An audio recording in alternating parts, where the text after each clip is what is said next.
Yes, sir. May I help you? Mr. Mayor, Mr. President, at the risk of being shot down, the numbers of people who have been killed on the streets of the Philippines since you came to power 6 weeks ago have risen to around 1,000.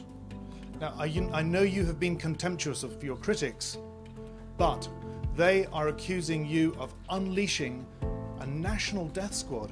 Where is this going to end? Because some are saying that the social fabric of the Philippines is at risk here. Good. That's a very good question.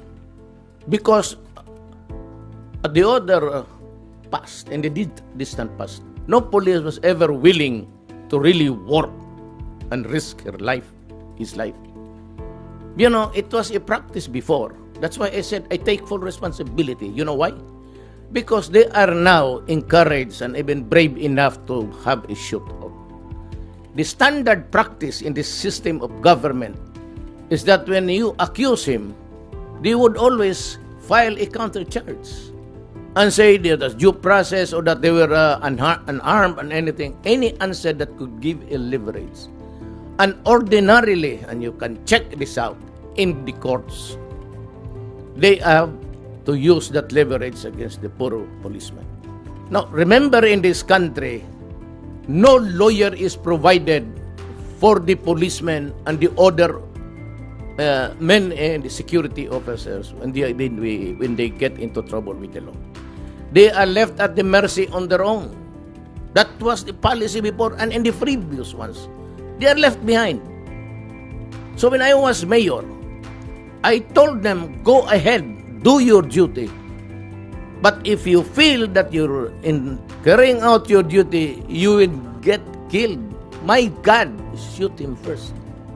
And they were protected here, and there were cases filed, and I provided the lawyer. And for the time that they are suspended, that is why they are afraid. They face charges in court, then at the same time, when they are accused, they lose the job because they are suspended.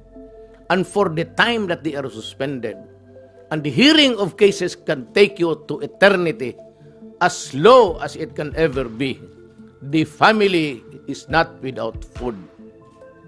With respect, sir, you as a lawyer know Yes. better than any of us how important this principle of innocent until proved Well, guilty is. Look, Padilla said 2 years ago, there are 3 million addicts in this country. That was the last figure. Nobody cared to find out. Now it's my time. So, 2 years ago, between 2 years ago and now, how many do you think were hooked into drugs? Let us give it incremental increase of about, just be liberal about 700,000. So 3,700,000. And the confirmed 600,000 now was surrendered and took the test for drug addiction. How do you call it? Just a problem? Is it just a police problem? Or is it really a crisis for this country? It's not even epidemic, my friend. It is pandemic. So what am I supposed to do as a president? Empower the military and the police, for after all, they are there to protect the integrity and preserve the people of the Philippines. At the risk of gun law, sir. It can happen.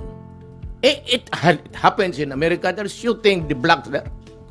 It shows on TV. It shows on TV. What's the difference between America and the Philippines? Nothing. So what is surprising here is surprising to us. We see policemen, they're shooting a black guy there. How many times had it happened in the past? That's why you have the violent demonstration. So, would it surprise you and me? Almost the same. 1 case only, 3 cases here. So what? It involves the same principle. Say, for every 1 black there dead, you have about 5 here. And so, does it make this world more livable because there is less killing? When you shoot a black there dead, what is that? Is that not appalling? when you bomb Syria and Iraq, and you kill communities, and you kill children and old people and hospital, what is it? And why is it that United States is not doing anything? I do not read anybody in that stupid body complaining about the stench there of that. Look at the iconic boy that was taken out from the rubble. And he was made to sit in the ambulance, and we saw it. So what's the difference? Life of a criminal, or maybe he was really rubbed out. We cannot discount it. But what do you think the Americans did to the black people there? Is that not rubbing out also? I say, well, it was just one community there, one state of America. Well, but you have there about 10. So what's the difference? Are we here for the counting or the basic principles of human rights? Almost the same. Okay, thank you, sir. Who is the next mayor, senator that you will reveal connected with drugs? I said, there is one. And I told you, wait, because I have to do something about this. First of all, you have to ask the permission from the country who provided it to just mention it without naming. But that country is really also mad at dilemma because it's involved in drugs. Every country is mad. Even China, they even execute people. Indonesia, Malaysia, they hang them. Philippines have been asking for the restoration of the death penalty. So, if I were a soldier, I'll give you a classic case. I am a soldier. I'm assigned at Holo, Basilan, fighting the Abu Sayyaf. I work very hard for this country. Then my salary is given to my wife. She sets up the house, send the school children. While I am fighting to preserve democracy in this country, he knows now, suddenly, that his daughter got raped. That his daughter got killed because of the drug. Tell me now, because this is really what happened. If I were the lawyer, if I were the soldier, if I go back to see the child raped, my daughter raped, dead, stiff, dead, inside the coffin, and they said that he was raped by those. What do you think I will do? I will ask the president permission.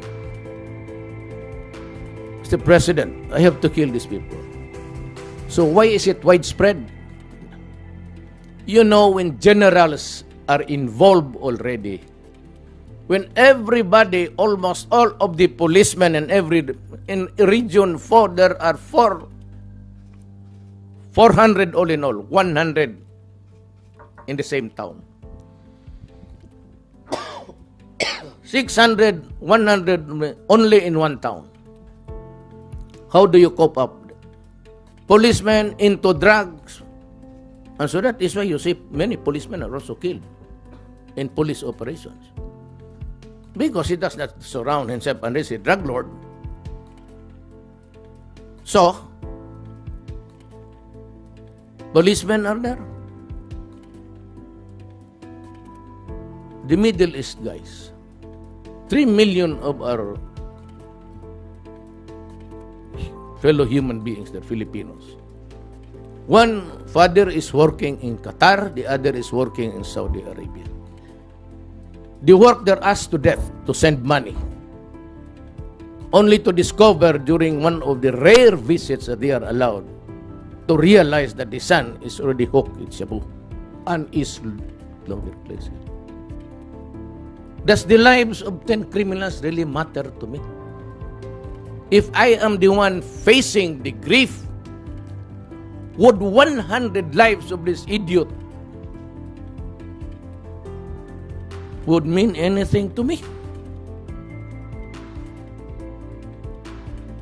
I was a prosecutor once. But if somebody raped my daughter because he was hooked into drugs and killed my daughter, My God, I will kill you. Let it be known to everybody. Sir. You despoil the body of my child. Then you expect me just to kill 3 because there are 100. Okay, I'll just kill 3. Because that would be a fair exchange of lives here. Can you measure an anger? If I were a policeman, you killed my son. If I were a soldier, you killed my wife and family, you'd wipe them out. Could I measure that anger by just about maybe 200 lives? Even the Americans thought that it's good. Charles Bronson, he was a Death Wish? Or what was the movie about? He was a cop, he was a vigilante, just like Clint Eastwood. They reflect, actually, they are the mirrors of life. They mirror the lives of everybody. The what? No, in the sense that I do not believe the crusading justice there. It's far different. He has his own duty as oath to protect. Mine is a larger. I have to protect a country. He simply is appalled, and he has pity to the fellow Americans who die needlessly in the hands. They are law-abiding citizens. They do not carry arms because they obey them. And yet they are waylaid, they are killed for nothing. They are being, there's a stick up, and you see, there's a camera, there's a lady going out of the apartment, and she ends up dead. So, on the average, that policeman has that paradigm of, what's happening to this fucking thing? Then, the serial rapists are sent to jail. After 2 years, they are allowed to go out. Then they go out, they look for houses with open windows. Nobody's there except the daughters or the children. He goes into the room, carries the child, brings her to the nearby woods, and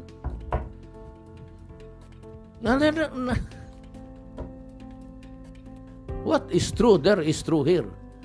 The mirror of life is portrayed before us. That's what I'm saying. If it's a change of my character, no, it is not an original trait. I have my faith to follow.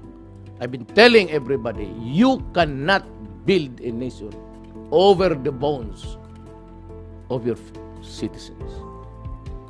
But with the crisis of 3 million, plus the 500 that are now addicted, what kind of mirror do you want to portray your anguish and anger? Let us be clear on that. But you might think, so what are you? My friend, I am a human being. I know how to get angry.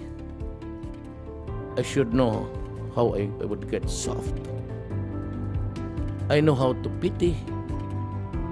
And I know how to have the rage. How do I react? Well, it all depends. If it's my daughter, I'll kill you.